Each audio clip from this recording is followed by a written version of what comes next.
Hello बच्चों, हरिनाम classes में आप सभी का स्वागत है।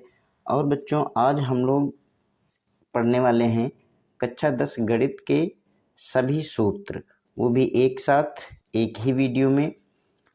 तो चलिए देखते हैं, क्योंकि परीक्षाएं आप लोगों की निकट हैं और हम लोग सारे सूत्र को एक साथ एक बार पढ़ के रिवीजन कर लेंगे, जिससे कि हमें आगे परीक्षा में दिक्कत नहीं पड़ेगी। हम लोगों ने सारा पाठ्यक्रम पूरा पढ़ लिया है, लेकिन अंत में एक बार दो बार इन सूत्रों को ज़रूर रिवाइज कर लेंगे, जिससे कि हमें परीक्षा में सवाल लगाने में बहुत ही सुविधा मिलेगी। तो आइए बच्चों, ये हैं सभी सूत्र एक नज़र में। तो सबसे पहला जो आपका चैप्टर है वो है वास्तविक संख्याएं, और इसमें जो सबसे पहले क्वेश्चंस आते हैं वो HCF और LCM के आते हैं, यानी महत्तम समापवर्त और लघुत्तम समापवर्त के। तो ये जो हमारा सूत्र है HCF गुणे LCM AB, यानी दो संख्याएं ज्ञात हैं जिनका मासा हमें पता है और लासा हमें पता है, और यदि एक संख्या पता है तो दूसरी संख्या हम ज्ञात कर सकते हैं। या इसी तरीके से दोनों संख्याएं यदि पता हैं और उनका लासा पता है तो हम मासा ज्ञात कर सकते हैं। ये जो चार चीज़ें हैं, इनमें से तीन चीज़ें हमें पता हों तो हम चौथी चीज़ का पता लगा सकते हैं। जैसे इसको हम लोग हिंदी में लिखते हैं, ये थोड़ा सा इंग्लिश में लिख दिया मैंने। देखिए ये सूत्र आप लोग यहाँ पे देख लीजिए, लासा गुणा मासा बराबर एक संख्या इंटू दूसरी संख्या। तो ये हम लोग इस तरीके से जो सूत्र पढ़ते हैं, सवाल लगाए हैं हम लोगों ने, वही हैं, तो आसानी से पता कर सकते हैं। दूसरा जो सूत्र इसमें आता है, जैसे परिमेय संख्याएं। देखिए परिमेय संख्याएं आपको जरूर पता होनी चाहिए। परिमेय संख्याएं कौन होती हैं? जिन्हें P/Q के रूप में लिखा जा सकता है, आप लोगों ने पढ़ा है, जहां P तथा Q सहभाज्य हैं। मतलब ये P और Q कोई ऐसी संख्याएं हैं, जैसे 3/7 है, मतलब संपूर्ण रूप से इसको हल किया गया है, उसके बाद जो संख्याएं आती हैं काटने पीटने के बाद में, वो संख्या होनी चाहिए। इसके बाद अगला है बहुत इम्पॉर्टेंट, इससे जो है एक एक नंबर के जो सवाल आते हैं वो भी आपको मिलेंगे। P/Q परिमेय संख्या का दशमलव प्रसार शांत दशमलव प्रसार होता है यदि Q के अभाज्य गुणनखंड 2n गुणा 5m रूप हैं। इसका मतलब क्या है कि जैसे P/Q कोई भी संख्या आपको दे रखी है, जैसे P/Q के रूप में जो हर है Q, वो जो संख्या है उसके जो गुणनखंड हम करेंगे, अभाज्य गुणनखंड करेंगे, तो उसमें 2 और 5 के सिवा और कोई भी संख्या नहीं आएगी। यदि कोई दूसरी संख्या आएगी तो वह जो है शांत दशमलव प्रसार नहीं होगा। शांत दशमलव प्रसार का मतलब, जैसे किसी भी संख्या को हम काट रहे हैं तो वो 4.352 बस इतना आने के बाद वो शांत हो जाती है, फिर उसमें आगे फर्दर कुछ नहीं आता है। इसी तरीके से अगला है कि परिमेय संख्या P/Q का दशमलव प्रसार अशांत आवर्ती दशमलव प्रसार है यदि Q के अभाज्य गुणनखंड 2n गुणा 5m रूप में नहीं है। रूप में नहीं है अर्थात जब हम किसी भी हर का गुणनखंड करते हैं अभाज्य, और उसमें 2 और 5 के अतिरिक्त और भी कोई संख्या आ जाती है, जैसे हमने किसी संख्या का गुणनखंड किया, उसमें 2 गुणा 2 गुणा 2 गुणा 3 गुणा 5 गुणा 5 इस तरीके से आ जाता है, तो ये 2 और 5 के अतिरिक्त 3 भी आ रहा है, या 3 की जगह कोई दूसरी संख्या आ रही है, 7 आ रही है, 11 आ रही है, तो फिर वे अशांत आवर्ती होंगे, वो शांत आवर्ती नहीं होंगे। शांत दशमलव प्रसार उनका नहीं होगा, वे अशांत आवर्ती दशमलव प्रसार होंगे। यानी कि जब हम उनका हल निकालेंगे तो ये आ जाएगा जैसे 3.121212 इस तरीके से करके, और कभी भी ये शांत नहीं होगा, ऐसे फर्दर चलता चला जाएगा। या कभी कभी हम लोग करते हैं तो आ जाता है 5.66666 और फिर हम इस तरीके से देखते हैं उसको। तो आप लोग इसको समझ गए होंगे, ये ज़रूर ध्यान देना है। इसके बाद हम लोग आ जाते हैं चैप्टर 2 में, बहुपद। बहुपद में क्या है, बहुपद का अर्थ ही होता है कि एक से अधिक पद, जिसमें एक से अधिक पद होते हैं उसे बोलते हैं बहुपद। और बहुपद की घात क्या है, देखिए किसी बहुपद में x की जो उच्चतम घात होती है वही बहुपद की घात कहलाती है। जो x है उसकी जो अधिकतम घात होती है, उच्चतम घात होती है, वही बहुपद की घात कहलाती है। जैसे रैखिक बहुपद होता है, द्विघात बहुपद होता है, त्रिघात बहुपद होता है। तो ये कैसे हम लोग जानते हैं कि यदि x की उच्चतम घात 1 है, यदि x की अधिकतम घात 1 आती है तो हम उसको कहते हैं रैखिक बहुपद। और जब x की उच्चतम घात 2 होती है तो उसे बोलते हैं द्विघात बहुपद। इसी तरीके से यदि x की उच्चतम घात 3 होती है तो फिर उसे हम लोग त्रिघात बहुपद बोलते हैं। तो इस तरीके से हम लोग घात दे करके x की जो उच्चतम घात होती है उससे हम रैखिक बहुपद या द्विघात बहुपद या त्रिघात बहुपद जान लेते हैं। अब ये बहुपद और शून्यांकों तथा गुणांकों में क्या संबंध है, इसको हम लोग देख लेते हैं। बहुत ही इम्पॉर्टेंट है, बहुत से सवाल इस पर बने हुए हैं। तो देखिए, जैसे कि हमने माना बहुपद कोई ax² + bx + c है, ये बहुपद का एक रूप है। तो इसके शून्यांक अल्फ़ा और बीटा हैं। इनके जब शून्यांक निकालते हैं, जैसे हम लोग पढ़ चुके हैं बहुपद में, आप लोग अगर बहुपद के इम्पॉर्टेंट क्वेश्चन देखना चाहते हैं तो इसमें लिंक दिया हुआ है वीडियो में, आप उसमें जा कर के देख सकते हैं। तो अल्फ़ा और बीटा इसके शून्यांक हैं।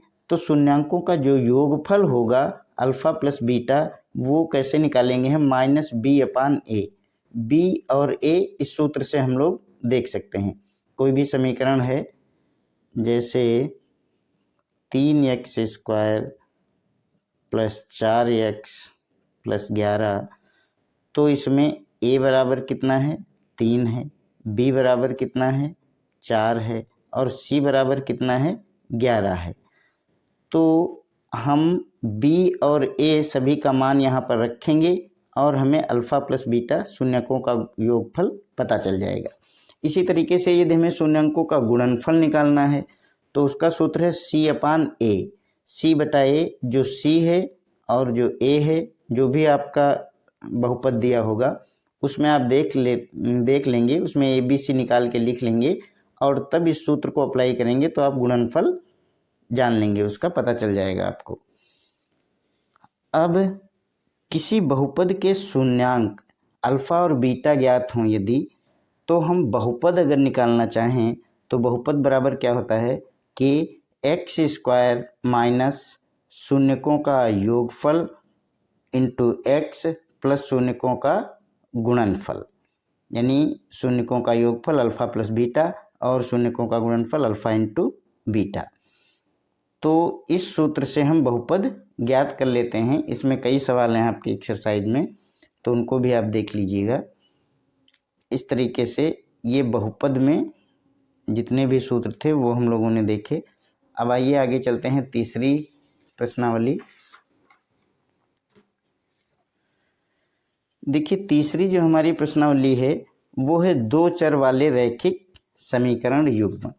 देखिए रैखिक, अब समीकरण की बात आ गई। बहुपद जब होता है तो क्या होता है, ax + bx + c, और समीकरण में बराबर 0 लगा होता है। ये समीकरण और बहुपद में अंतर होता है। आप लोग सवाल हल किए होंगे तो जानते भी होंगे, नहीं भी जानते हैं तो समझ लीजिए कि बहुपद में ax + bx + c होता है, और जब समीकरण होता है तो इसमें बराबर 0 दे रखा होता है। अब इसमें जो सबसे महत्वपूर्ण चीज़ है वो आपको ये जाननी है, क्योंकि इसके बगैर आप सवाल को हल कैसे करेंगे, क्योंकि सवाल में पूछता है कि इसको हल करके बताइए समीकरणों को कि ये संगत युग्म हैं या नहीं हैं, इनका कितना हल होगा। तो देखिए, कोई भी जो समीकरण दे रखे हैं उनमें यदि a1/a2 बराबर नहीं है b1/b2 के, तो इस कंडीशन में जो रेखाएं होंगी वो प्रतिच्छेदी बनेंगी, इस तरीके से प्रतिच्छेद करती हुई होंगी, उनका केवल एक ही हल होगा और वे संगत युग्म होंगे। तो जब हम हल करेंगे कोई भी समीकरण जैसे दो दे रखे हैं, उनमें हम a, b, c का मान निकालेंगे उपरोक्त समीकरण के अनुसार से, तो फिर उनको हल करके देखेंगे कि a1/a2 बराबर है b1/b2 के या बराबर नहीं है। यदि बराबर नहीं है तो ये कंडीशन होगी, संगत युग्म होगा और उसका एक हल होगा। इसी तरीके से दूसरा जो है, यदि दो ज्ञात समीकरणों में यदि a1/a2 बराबर है b1/b2 के और फिर बराबर है c1/c2 के, तो फिर वे रेखाएं संपाती होंगी। संपाती का मतलब ये है कि वे सारे बिंदुओं पर मिलेंगी, यानी एक रेखा यदि इस तरीके से होगी तो दूसरी रेखा बिल्कुल उसी के ऊपर जाएगी, यानी सारे बिंदुओं को टच करती हुई जाएगी। तो इस कंडीशन में उसके अनेक हल होंगे और ये संगत युग्म होगा। तो अब जो तीसरी कंडीशन है उसको देखते हैं। तीसरी कंडीशन है कि दो ज्ञात समीकरण में यदि a1/a2 बराबर b1/b2, a1 और a2 का अनुपात जो है वो b1 और b2 के बराबर होगा, तो फिर जब आगे निकालेंगे लेकिन c1/c2 वो बराबर नहीं होगा, तो इस कंडीशन में रेखाएं जो होंगी वे कैसी होंगी, समांतर रेखाएं होंगी और उनका कोई हल नहीं होगा और ये असंगत युग्म होगा। कैसे? जैसे एक रेखा ये है, ये एक रेखा इस तरीके से है और उसी के समांतर जब हम देखेंगे तो वो दूसरी समीकरण जो है वो दूसरी रेखा इस तरीके से होगी। तो ये कंडीशन आपकी, ये तीनों आपको बहुत ध्यान से याद रखने हैं, तभी आप इन सवालों को हल कर पाएंगे। इसके बाद हम लोग देख लेते हैं अगली प्रश्नावली, द्विघात समीकरण। देखिए सारे सूत्र हमने पढ़ रखे हैं, ये सिर्फ जो है परीक्षा के समय रिवीजन के लिए है आप लोगों के लिए, क्योंकि बोर्ड परीक्षाएं बिल्कुल निकट हैं। जब आपका सारा कोर्स कंप्लीट हो गया है तो आप सूत्र जरूर 1, 2, 3 बार जरूर देखिए, जिससे कि कोई भी डाउट आपके मन में ना रहे। देखिए कि ax² + bx + c = 0, ये इस रूप के सभी समीकरण जो है वे द्विघात समीकरण हैं। अभी हम लोगों ने पीछे भी पढ़ा है कि यहाँ पर देखिए आप x की अधिकतम घात 2 है, ax² यानी अधिकतम घात कितनी है, 2 है। तो ये कैसा है, द्विघात समीकरण है, जहाँ a बराबर नहीं है 0 के, मतलब a जो है वो 0 नहीं है, कोई भी 0 के अलावा है। अब उपरोक्त समीकरण गुणनखंड विधि या पूर्ण वर्ग बनाने की विधि द्वारा समीकरण हल करते हैं। देखिए समीकरण हल करना आप लोगों ने देखा ही होगा, तो समीकरण हल भी किए होंगे, तो ये दिया हुआ है। फिर ये सूत्र आप लोगों के लिए बहुत इम्पॉर्टेंट है, श्रीधराचार्य जी का सूत्र है, सबको पता होगा। x बराबर क्या होता है, -b + -√b² - 4ac। b² - 4ac क्या है, ये विविक्तिकर होता है, d से इसे प्रदर्शित करते हैं, यानी √d भी हम इसको लिख सकते हैं, अपान 2a। तो ये है श्रीधराचार्य जी का सूत्र। इस तरीके से विविक्तिकर निकालने के लिए सूत्र क्या है, b² - 4ac। और इन्हीं से विविक्तिकर निकाल करके ही हम मूलों की प्रकृति ज्ञात करते हैं। देखिए मूलों की प्रकृति पूछा जाता है क्वेश्चन, तो मूलों की प्रकृति निकालने के लिए क्या होता है कि जब हम विविक्तिकर निकालते हैं तो यदि विविक्तिकर जो आता है d वो 0 से बड़ा होता है, 0 से बड़ा होता है अर्थात आप लोग समझ रहे हैं कि वो पॉजिटिव में आएगा, यानी वो जो है +3 हो सकता है, +5 हो सकता है, +10 हो सकता है, कोई भी संख्या हो सकता है, 0 से बड़ी होगी। तो उसके भिन्न भिन्न वास्तविक हल होंगे। समीकरण में ये पूछा जाता है क्वेश्चन, आप लोगों को याद होगा कि समीकरण को देख करके आप मूलों की प्रकृति बताइए कि ये जो है वास्तविक मूल होंगे या नहीं होंगे, वास्तविक हल आएगा या नहीं आएगा। तो इस तरीके से क्वेश्चन होता है, तो आप इसको देख करके निकाल सकते हैं। और यदि d बराबर 0, यदि हम विविक्तीकरण निकालते हैं b² - 4ac फार्मूले से, और तब देखते हैं कि d 0 के समान आ जाता है, तो इसके दो समान वास्तविक हल होंगे, यानी कि इसके जो हल आएंगे वो समान आएंगे दो, और ये भी वास्तविक हल होंगे। इसी तरीके से आगे है, यदि d जो है विविक्तीकर वो छोटा है 0 से, यानी कि छोटा 0 से होगा, तो कोई भी संख्या माइनस में आ जाएगी, -2 आ सकती है, -10 आ सकती है, -11 आ सकती है। इस तरीके की संख्याएं जब आती हैं तो फिर इनका कोई वास्तविक हल नहीं होता है। ये हम लोगों को बहुत ध्यान रखना है। ये 1 नंबर के क्वेश्चन में और बाकी जो है बड़े सवालों में भी जब हम हल करेंगे तो देखेंगे कि कौन सी कंडीशन आती है, विविक्तीकर कितना आता है, तभी हम मूलों की प्रकृति बता पाएंगे। आइए अब हम लोग देखते हैं अगली एक्सरसाइज। अगला है समांतर श्रेणी। समांतर श्रेणी आप लोगों ने पढ़ रखी होगी। तो समांतर श्रेणी क्या होती है, समांतर श्रेणी के लिए भी पूरा वीडियो मैंने बना रखा है, ये सारे चैप्टर्स पे। तो इम्पॉर्टेंट क्वेश्चन और फुल एक्सरसाइज आप देख सकते हैं, इनके लिंक जो है डिस्क्रिप्शन में आपको मिलेंगे। जैसे एपी जो समांतर श्रेणी होती है उसको अर्थमेटिक प्रोग्रेशन बोलते हैं, एपी। तो एपी हमको कैसे पता चलती है, कोई भी एपी बनाने के लिए, जैसे पहला पद ए है तो अगला पद क्या होगा, ए प्लस डी। डी क्या होता है, सार्वांतर, ये भी आप लोग जान रहे होंगे। तो पहला पद है ए, तो अगला पद हो जाएगा ए प्लस डी, फिर उसके अगला पद हो जाएगा ए प्लस 2d, फिर उसके अगला पद हो जाएगा ए प्लस 3d, और इस तरीके से हम समांतर श्रेणी आगे बना सकते हैं। इसके बाद सर्वांतर। सर्वांतर कैसे ज्ञात करते हैं, जब कोई भी समांतर श्रेणी दे रखी हो और उसके a2 - a1 यानी अगले पद से पिछले वाले पद को घटा देंगे तो हमें पता चल जाता है सर्वांतर। इसको हम a2 से a1 घटा सकते हैं, a3 से a2 घटा सकते हैं, इसी तरीके से a4 से a3 घटा सकते हैं, तो हमें सर्वांतर ज्ञात हो जाता है। इसी तरीके से nवां पद या अंतिम पद, जिसको हम लोग l भी बोलते हैं और an भी बोलते हैं, l भी लिखा हुआ है बुक में आपकी और an भी इसको बोलते हैं। तो ये क्या होता है, a plus n-1 into D. D देखिए आप लोग जान रहे हैं सर्वांतर है, और n यहाँ पर क्या है, पदों की संख्या है।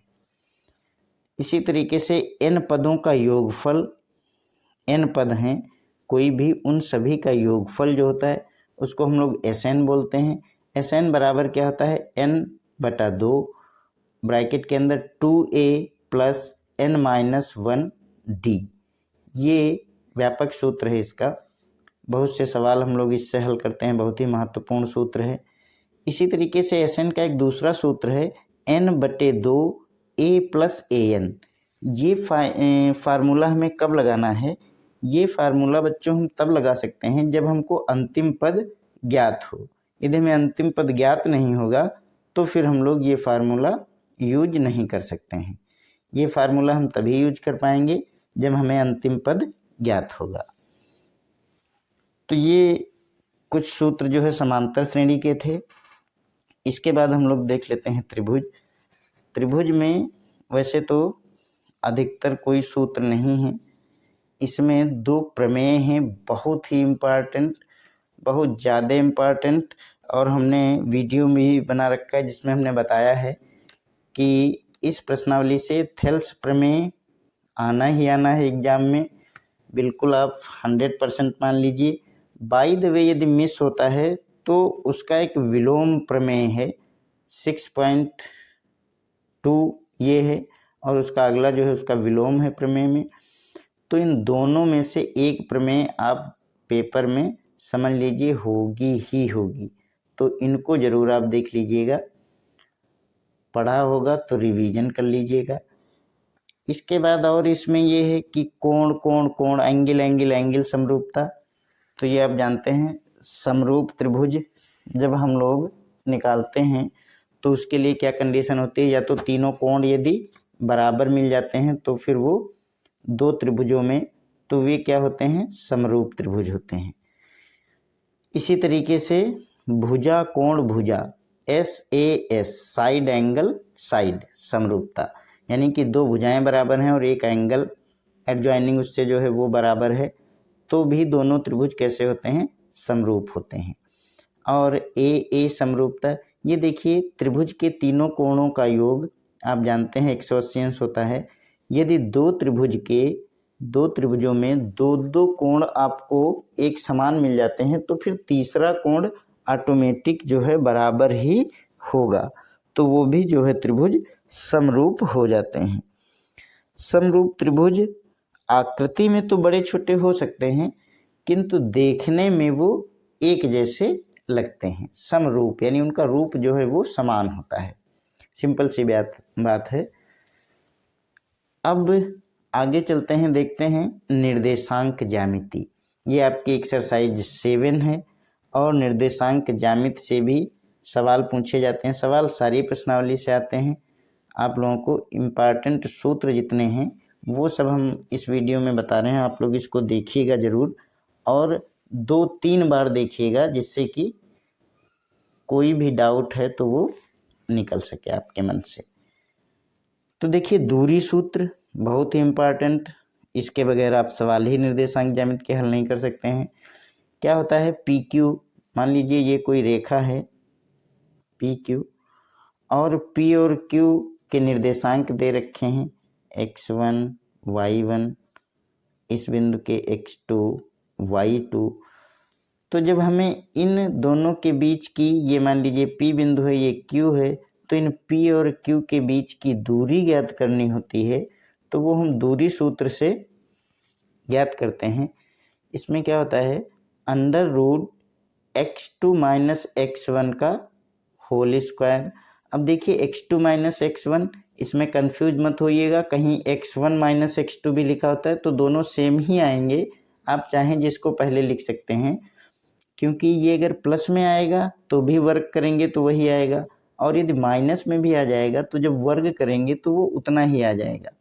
इसलिए x1 - x2 या x2 - x1, इसमें बिल्कुल कंफ्यूज नहीं होना है, प्लस y2 - y1 का होल स्क्वायर।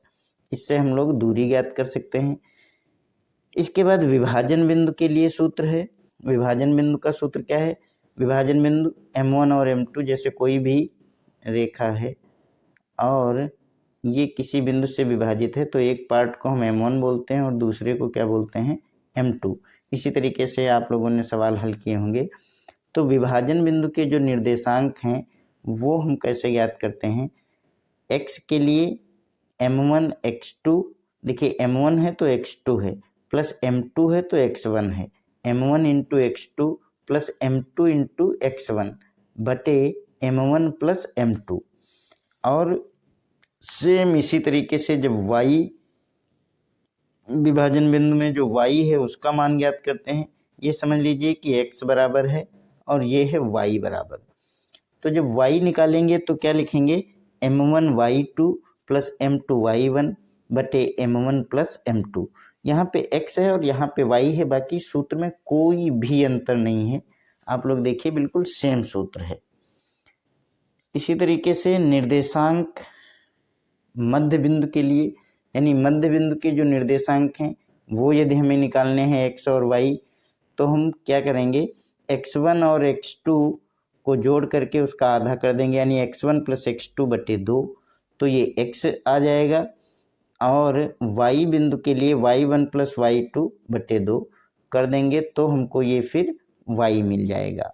यानी अगर कोई,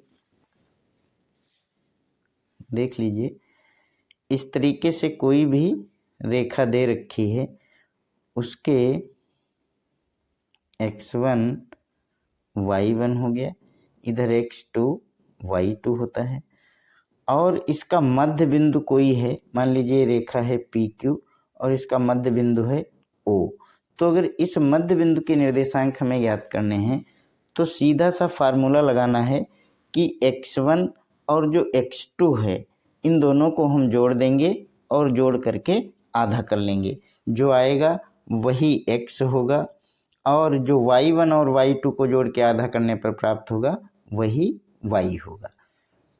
तो ये मध्य बिंदु के लिए निर्देशांक हैं। इस तरीके से निर्देशांक ज्यामिति में ये 4-5 सूत्र हैं, आप लोग देख लीजिए, इनको रिवीजन ज़रूर करिएगा, रिवीजन करना बहुत ज़रूरी है। अब देखते हैं 8वीं प्रश्नावली, बहुत इम्पॉर्टेंट आप लोगों के लिए, और बगैर सूत्र के इसमें आप कुछ भी करना संभव नहीं है। बगैर सूत्र के तो कोई भी प्रश्नावली हल करना संभव नहीं है। त्रिकोणमिति में आपके 2 चैप्टर हैं, 8 और 9। पहला है त्रिकोणमिति का परिचय और दूसरा है उसका अनुप्रयोग। तो दोनों में यही सभी सूत्र जो है यूज होने हैं। ये समकोण त्रिभुज के लिए त्रिकोणमिति सारे मान जो हम ज्ञात करते हैं वो समकोण त्रिभुज के लिए होते हैं।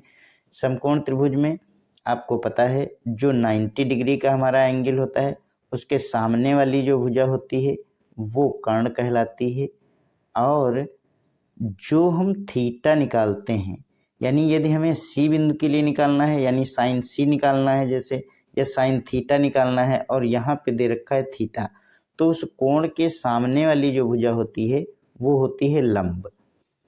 कोण के सामने वाली भुजा लंब होती है, और जो कोण के साथ भुजा होती है वो होती है आधार। अब हमें आधार, लंब और कर्ण ज्ञात हो गए। कर्ण देखिए कभी भी नहीं बदलता है, लेकिन थीटा के अनुसार, कोण के अनुसार लंब और आधार बदलते रहते हैं। अभी हमने जैसे यहाँ पे थीटा लिया तो ये आधार है और ये लंब है। अब यहीं पर यदि हम ए की बात करें, यदि हम साइन ए कहने लगें और इस कोण के लिए देखें तो कोण के सामने वाली भुजा क्या होगी? लंब। तो इसके लिए साइन ए यदि निकालना है या कॉस ए निकालना है या टैन ए निकालना है तो फिर हमारे लिए लंब कौन होगा? BC, और तब ये AB क्या हो जाएगा? आधार हो जाएगा। तो ये लंब और आधार कोण पर निर्भर करते हैं कि किस कोण की हम लोग बात कर रहे हैं, किंतु कर्ण जो है सदैव सेम रहता है, और वो कौन होता है? जो 90 डिग्री की कोण होता है उसके सामने वाली भुजा कर्ण कहलाती है। अब आप लोग देख लीजिए, साइन थीटा बराबर लंब बटे कर्ण, कास थीटा बराबर आधार बटे कर्ण, टैन थीटा बराबर लंब बटे आधार। अब इसको रटने की ज़रूरत नहीं है, एक सिंपल सा सूत्र बस याद रखिए, लाल बटे कक्का। ये हम लोग पढ़ते आ रहे हैं, आप लोगों ने त्रिकोणमिति हल की होगी तो ज़रूर इसको पढ़ा होगा। तो इसी सूत्र से हम लोग ये 6 जितने भी अनुपात हैं, साइन कास टेन, और फिर 3 आगे कौन है? कोसेक, सेक और काट। तो ये 6 अनुपात जो हैं ये सभी हम लोग इस सूत्र से ज्ञात कर लेते हैं। कैसे? जैसे हमने लिख लिया लाल बटे कक्का, तो पहला जो है साइन है लंब बटा कर्ण, दूसरा क्या है? कॉस है आधार बटे कर्ण, और तीसरा क्या है? टैन है। यानी साइन कास टेन ऐसे आप लिख लीजिए लाल बटे कक्का लिख के। तो साइन में लंब बटे कर्ण का अनुपात आएगा, कास में आधार बटे कर्ण का आएगा, और टेन में आएगा लंब बटे आधार। इसी तरीके से कोसेक से काट आप नीचे लिख लीजिए। तो कोसेक जो है वो क्या है? साइन का उल्टा है, यानी कोसेक बराबर 1 बटे साइन भी होता है। अभी आगे हम बताएंगे भी आपको। तो यहाँ पर कोसेक हो जाएगा कर्ण बटे लंब, सेक हो जाएगा कर्ण बटे आधार, और काट हो जाएगा आधार बटे लंब। तो ये सभी व्युत्क्रम होते हैं इनके। साइन कास टेन जो है वो आपस में कोसेक से काट के साथ व्युत्क्रम में आते हैं। अब कुछ और इम्पॉर्टेंट सूत्र हैं। देखिए, sine square theta plus cos square theta बराबर 1। दूसरा सूत्र है 1 प्लस टेन स्क्वायर थीटा बराबर सेक स्क्वायर थीटा, और एक तीसरा सूत्र है 1 प्लस काट स्क्वायर थीटा बराबर कोसेक स्क्वायर थीटा। अब ये जो 3 मेन सूत्र हैं, इनसे हम और भी सूत्र बना सकते हैं, या यही मेन सूत्र याद कर लें और फिर जहाँ पे आवश्यकता पड़े तो हम इधर से उधर पक्षांतर भी इनका कर सकते हैं। जैसे साइन स्क्वायर थीटा बराबर क्या हो जाएगा, 1 माइनस कास स्क्वायर थीटा, या कास स्क्वायर थीटा बराबर 1 माइनस साइन स्क्वायर थीटा हो जाएगा। इसी तरीके से 1 प्लस टेन स्क्वायर थीटा है बराबर सेक स्क्वायर थीटा, तो क्या हो जाएगा, sec square theta minus tan square theta बराबर 1 भी हो जाएगा। तो इस तरीके से हम लोग इन सूत्रों को बदल के भी प्रयोग कर सकते हैं। कुछ व्युत्क्रम दिए हैं, अभी जो हम बात कर रहे थे व्युत्क्रम की, तो साइन का उल्टा आपको बताया है कौन सा होता है, कोसेक। तो साइन बराबर 1 बटे कोसेक, कास बराबर 1 बटे सेक और टेन बराबर 1 बटे कॉट। इसी तरीके से इनको भी रिवर्स भी हम देख सकते हैं, आवश्यकता पड़े तो कोसेक की जगह क्या लिख सकते हैं, 1 बटा साइन, सेक की जगह लिख सकते हैं सेक बराबर 1 बटा कास और कॉट बराबर 1 बटा टेन। इनको हमें बहुत ज़्यादा याद करने की जरूरत नहीं, समझ लेना है कि साइन कास टेन है, उनका व्युत्क्रम है कोसेक, सेक और कॉट। इस तरीके से कुछ और भी सूत्र हैं, जैसे साइन 90 माइनस थीटा वो कास थीटा के बराबर होता है, कास 90 माइनस थीटा साइन थीटा के बराबर होता है। आगे टेन 90 माइनस थीटा जो होता है और कॉट 90 माइनस थीटा बराबर टेन थीटा। देखिए साइन और कास ये आपस में इंटरचेंज होते हैं, टेन और कॉट इंटरचेंज होते हैं और सेक और कोसेक इंटरचेंज होते हैं। यहाँ पे है सेक 90 माइनस थीटा बराबर कोसेक थीटा, इसी तरीके से कोसेक 90 माइनस थीटा बराबर सेक थीटा। तो ये त्रिकोणमिति के लिए कुछ इम्पॉर्टेंट सूत्र हैं, ज़रूर आप लोग इनको रट लीजिए, याद कर लीजिए बिल्कुल। अब चलते हैं अगली एक्सरसाइज जो आपकी है, वो है वृत्त। वृत्त से संबंधित 2 प्रमेय हैं, दोनों प्रमेय ये भी इम्पॉर्टेंट हैं, देख लीजिए इनको एक बार, याद कर लीजिए, इनका जो डेरिवेशन है वो भी आप समझ लीजिए, परीक्षा में बहुत ही बार पूछा जाता है।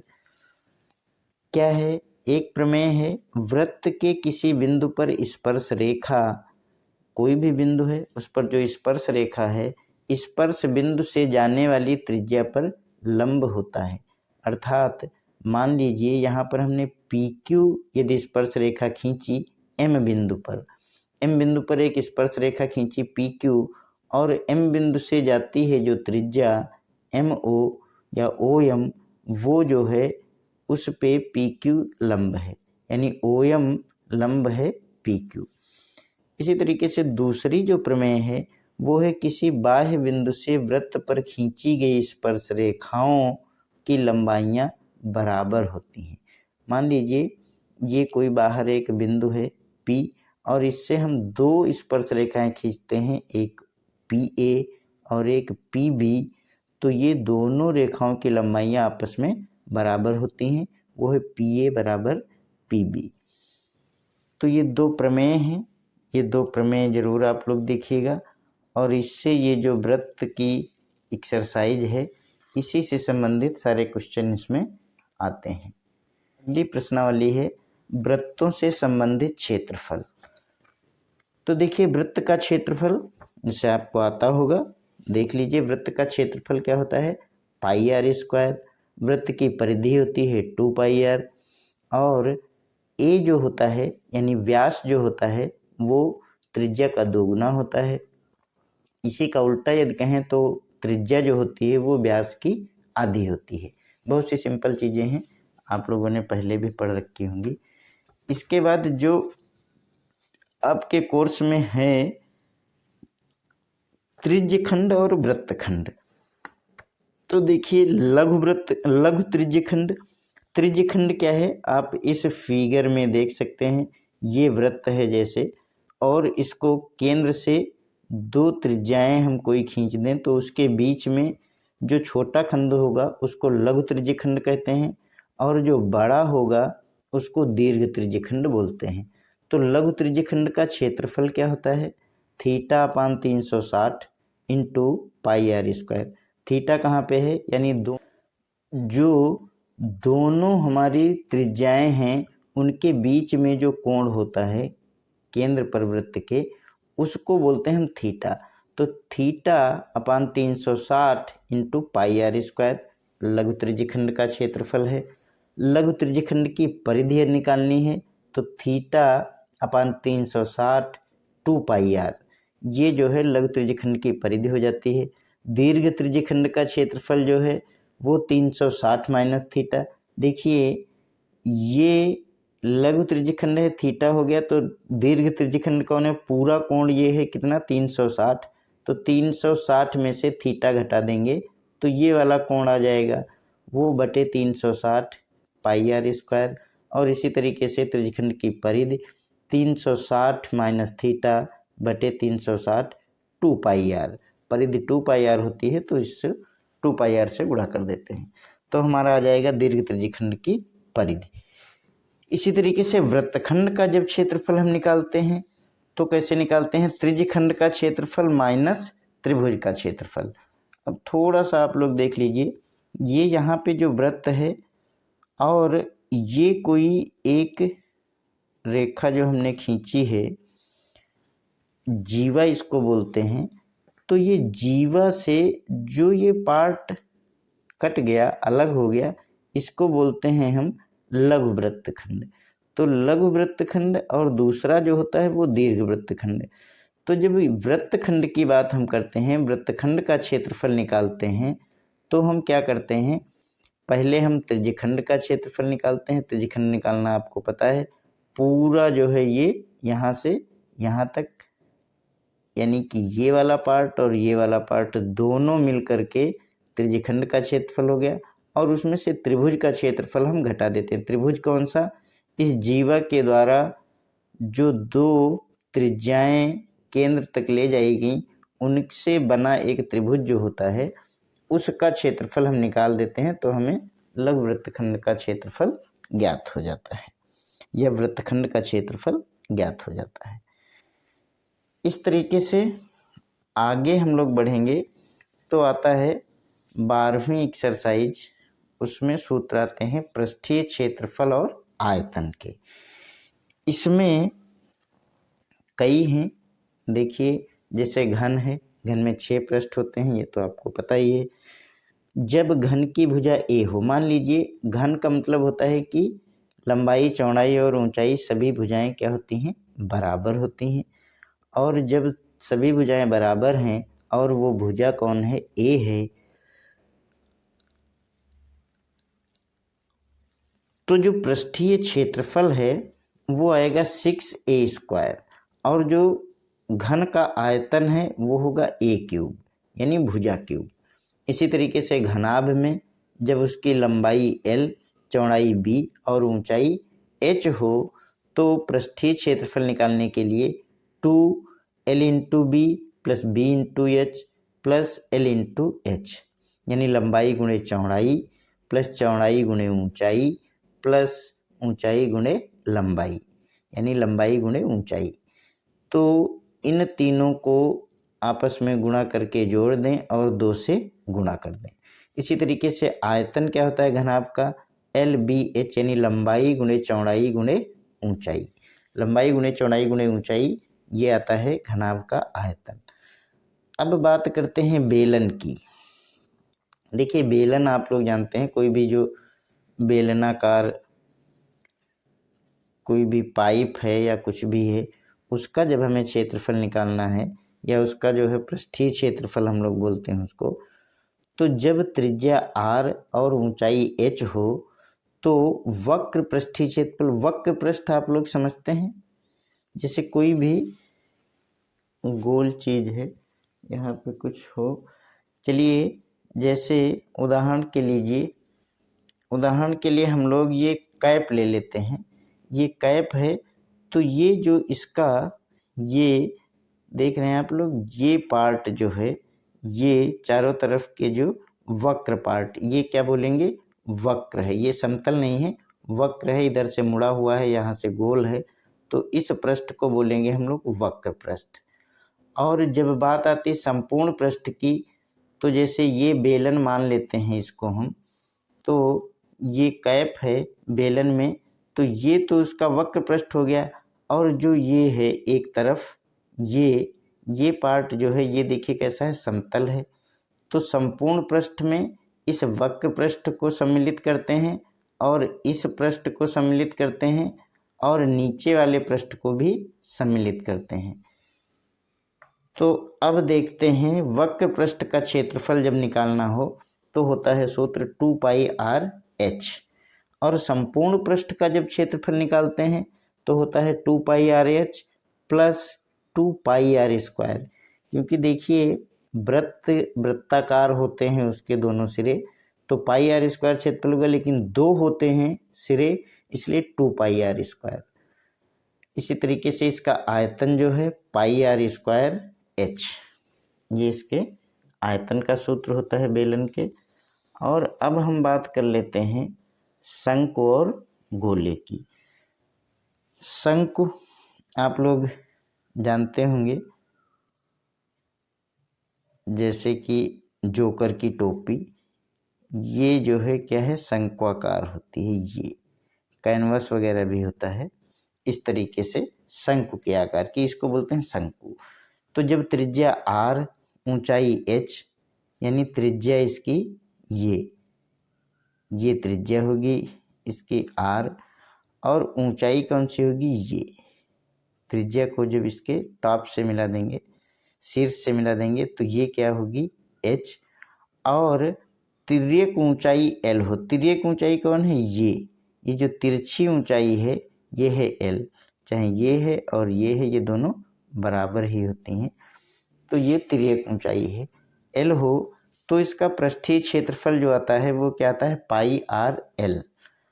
और इसी तरीके से संपूर्ण पृष्ठीय क्षेत्रफल πr/l प्लस πr²। अब देखिए बेलन में जो वक्र पृष्ठ और संपूर्ण पृष्ठ था, उसमें संपूर्ण पृष्ठ में हमने क्या जोड़ा था, 2πr², यहाँ पे πr²। चूँकि आप देखिए शंकु में एक ही सिरा है, ऊपर तो वो पूरा पहले ही हमने क्षेत्रफल में उसके ले लिया है।